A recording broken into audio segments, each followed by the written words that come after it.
Starring Entertainment. What's next to do naman after this? After doing this? After doing Seducing Drake? Well, syempre, hopefully, magkaroon ako ng...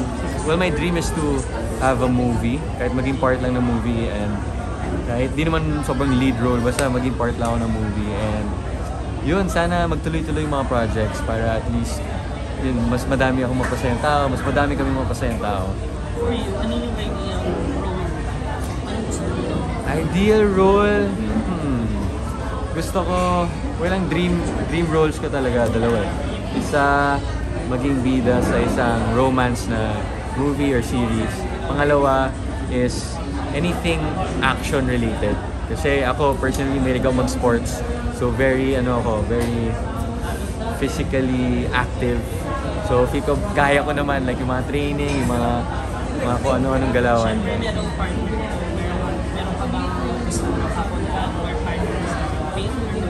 Maka-collab, siguro din ako lalayo. Yung mga Viva artists na naka-work ko. And siguro, any naman sa kanila kasi lahat naman po sila magagaling. And feel ko lahat naman sila magkiklik kami. So, yun. Showbiz crush. Ever since po si Ann Curtis. Ever since.